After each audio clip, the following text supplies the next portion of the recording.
Hi hello నమస్తే. పాడేరులో ఎలక్షన్‌కి ముందు చంద్రబాబు నాయుడు గారు జీవో 3 ట్రైబల్స్‌కి ఒక మీటింగ్ పెట్టినప్పుడు పాడేరులో ట్రైబల్స్‌కి జీవో 3 అమలు చేస్తానని ప్రామిస్ చేశారు. జీవో 3 అనేది అమలు చేస్తానని ప్రామిస్ చేస్తే నేను అప్పుడు ఎలక్షన్ కమిషన్‌కి ఒక లెటర్ రాసా. ఏమనంటే జీవో 3 అనేది ఆల్రెడీ సుప్రీం కోర్ట్ కొట్టేసింది. జీవో 3 అమలు చేస్తాను అని చెప్పడం అనేది అది పొరపాటు.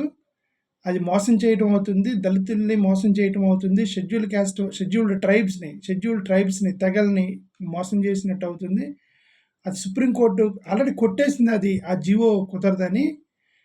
ఒక కొట్టేసిన జీవోని చంద్రబాబు నాయుడు గారు నేను అమలు చేస్తానని ఎలక్షన్ ప్రామిస్‌గా చెప్పడం పాడేరులో అనేది అది అది అన్యాయం అని ఒక ఎలక్షన్ కమిషన్‌కి రాయటం జరిగింది. ఈ జీవో 3తో పాటు ఎంఆర్‌పీఎస్ ఎస్సీ వర్గీకరణ కూడా నేను చేస్తానని కందుకూరులో చెప్పడంతో ఆ 2 కలిపి ఒకే లెటర్ రాశాను నేను. సరే ఓకే. ఇది కూడా యాక్చువల్‌గా కోర్టులోనే ఉంది. ఎంఆర్‌పీఎస్ కూడా కోర్టులోనే ఉంది. ఈ జీవో 3కి సంబంధించి ఇదిగో ఈరోజు జడ్జిమెంట్ వచ్చింది. నేను ఏదైతే చెప్పానో ఎలక్షన్‌కి ముందు ఇది సుప్రీంకోర్టు ఆల్రెడీ కొట్టేసింది. ఇది సాధ్యం కాదు. ఇది దీనిపైన అయిపోయింది. దీన్ని మళ్ళీ ప్రామిస్ చేయటం అనేది ట్రైబల్స్‌ని యొక్క ఎమోషన్స్‌తో ఆడుకోవటం, ట్రైబల్స్‌లో ఆశ క్రియేట్ చేయటం అవుతుంది. అది పొరపాటు. అది అమలు చేయటం అనేది పొరపాటు. అమలు చేస్తాను అని ప్రామిస్ చేయటం పొరపాటు అనేది నేను ఇప్పటికి కూడా నమ్ముతున్నా అది. బట్ చంద్రబాబు నాయుడు గారు అక్కడ ప్రామిస్ చేశారు. వాళ్ళు ఓట్లేసారు. గెలిపించారు కదా! ట్రైబల్స్ కూడా ఆయన గెలిపించారు కదా! ట్రైబల్స్ ఏరియాలో. ఇప్పుడు ఆ జడ్జిమెంట్ వచ్చేసింది.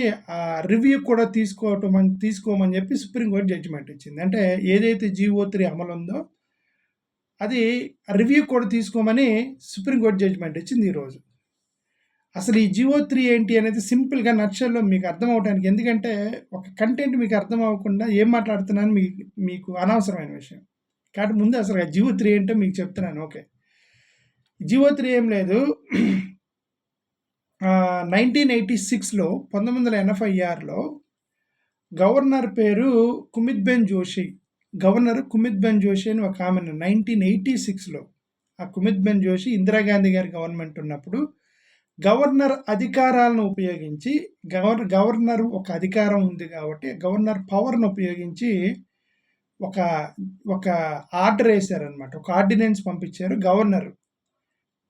ఆంధ్రప్రదేశ్ అసెంబ్లీలో చేసిన చట్టం కాదు, గవర్నర్ చేసినటువంటి ఒక ఆర్డినెన్స్. అదేంటంటే ట్రైబల్ ఏరియాస్లో టీచర్ పోస్టులకి ట్రైబల్స్ మాత్రమే 100% ట్రైబల్స్నే రిక్రూట్ చేయాలి. నాన్ ట్రైబల్స్ని ట్రైబల్ ఏరియాలోకి టీచర్లుగా పంపించకూడదు అనేటువంటి ఒక జీవో వేశారనమాట. అంటే ఒక ఆర్డినెన్స్ అంటారు. గవర్నర్ పంపించేదాన్ని జీవో అంటారు. అది ఒక ఆర్డినెన్స్ లాంటిది. ఓకే. అది కుమిత్బెన్ జోషి గారు 1986లో వేశారు. ఎప్పుడైతే గవర్నర్ గారు అది వేశారో వెంటనే కొంతమంది రివ్యూకి వెళ్ళారు. రివ్యూకి వెళ్తే ట్రిబ్యునల్ కోర్టు కొట్టేసింది 1989లో కొట్టేసింది. తప్పు, గవర్నర్ గారు మీకు ఆ పవర్ తీసుకొని మీరు ఇట్లా రిజర్వేషన్స్ సంబంధించి గవర్నర్ అధికారం తీసుకొని వేయకూడదని 1989లో ట్రిబ్యునల్ కొట్టేసింది. ట్రిబ్యునల్ కొట్టేసిన తర్వాత ఇప్పుడు ఈ ట్రైబల్స్ మళ్ళీ 1993లో కోర్టుకి వేశారు. మాకు ఈ ట్రైబల్ ఏరియాలో మా టీచర్లు అంటే ట్రైబల్ టీచర్నే మీరు పోస్టింగ్ చేయాలి, మిగతా నాన్ ట్రైబల్స్ని తీసుకురాకూడదు. ఎందుకంటే అప్పుడు ఎస్సీ ఎస్టీ సంబంధించిన ల్యాండ్లు అవన్నీ ఉంటాయి కదా. ఇప్పుడు నాన్ ట్రైబల్స్ ఆ ఏరియాకి వస్తే మళ్ళీ వాళ్ళు పొలాలు కొనుక్కుంటారు, అక్కడ ల్యాండ్లు కొనుక్కుంటారు.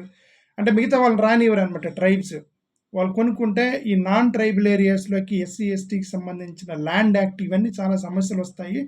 మా భూములు ఆక్రమించుకుంటారు, వాళ్ళు మమ్మల్ని దోచుకుంటారని వాళ్ళు అవుట్ సైడర్స్ రాకుండా మాకే పోస్టింగ్ ఇవ్వాలనేటువంటి డిమాండ్ ట్రైబల్స్కి ఉంది. కాబట్టి వాళ్ళు మళ్ళీ కోర్టుకి వెళ్ళారు 1993లో.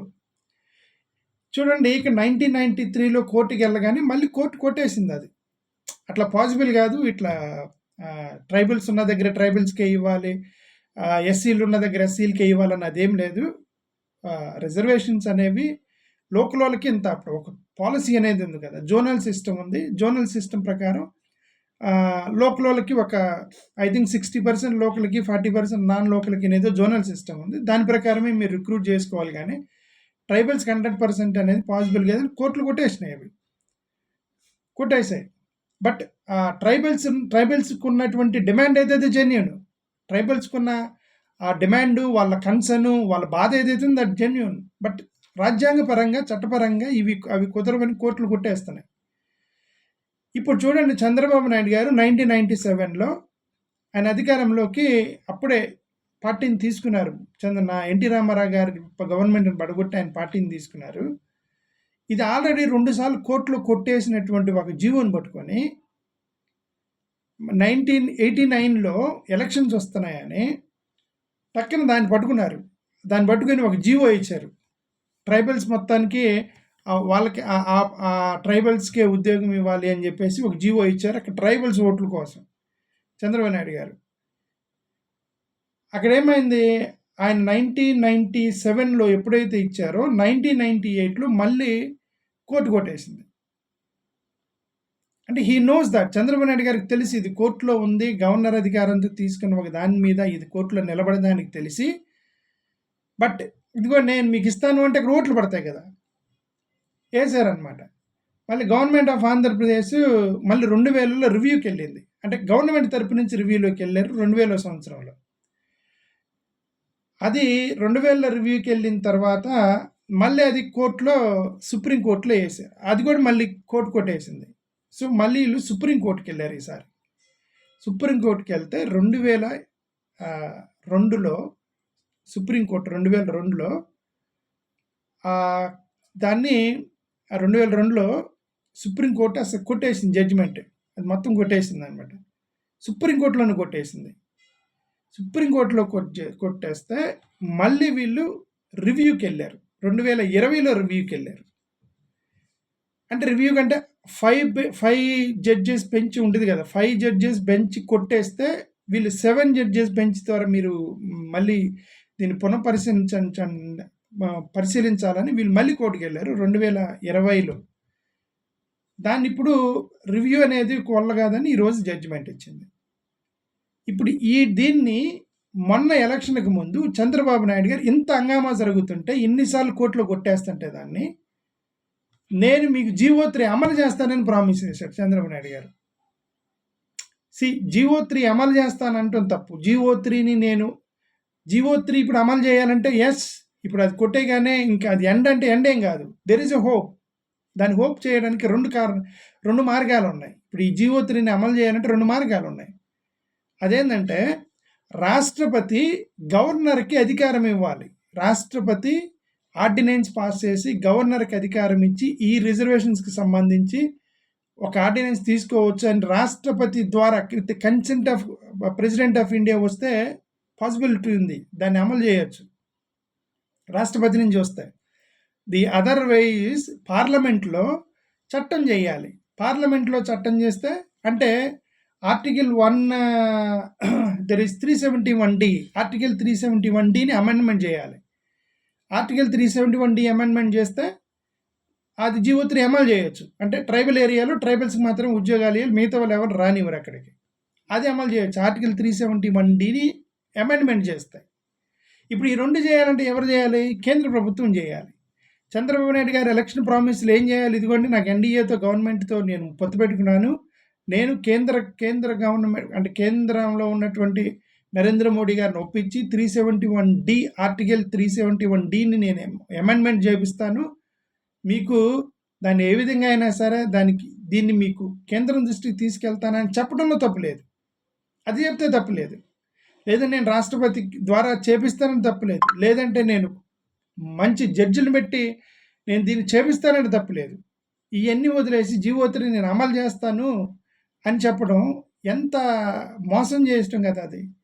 నేను అందుకే ఆ రోజు ఈసీకి, ఎలక్షన్ కమిషన్కి లెటర్ రాసింది. సరే, ఇది ఇట్లా ప్రామిస్ చేయటం పొరపాటు, ఇది కరెక్ట్ కాదు అని చెప్పి ఎలక్షన్ కమిషన్కి లెటర్ రాశాను అప్పుడు ఎలక్షన్కి ముందు. ఇదే ఎంఆర్పిఎస్ కూడా ఎంఆర్పిఎస్ కూడా ఎస్సీ క్లాసిఫికేషన్ అనేది సుప్రీంకోర్టులో ఉంది. సుప్రీంకోర్టులో అది 7 జడ్జెస్ బెంచ్ దగ్గర ఆగింది. అది ఇంకా అది ఫైనల్ జడ్జిమెంట్. అది క్లాసిఫికేషన్ జరగవచ్చు, జరగకపోవచ్చు. మాదిగలకి ఫేవరబుల్గా రావచ్చు, వ్యతిరేకంగా రావచ్చు. ఏం జరిగింది మనకు తెలియదు. But that is in the court. దాన్ని నేను జిల్లాల వారీగా నేను జిల్లాల వారీగా నేను దాని వరకు ఎస్సీ వర్గీకరణ చేస్తానని ఎలక్షన్ ముందు అంటే ఇప్పుడు మాదిగలు మొత్తం ఆశ అనేది ఉండేది కదండి. మాదిగలు మొత్తం ఓటేశారు, ట్రైబల్స్ మొత్తం ఓటేశారు. 2 కూడా కోర్టులో ఉన్న జీవోలు. ఇప్పుడు ఒక జీవోని కొట్టేసింది, కుదరదు అన్నారు.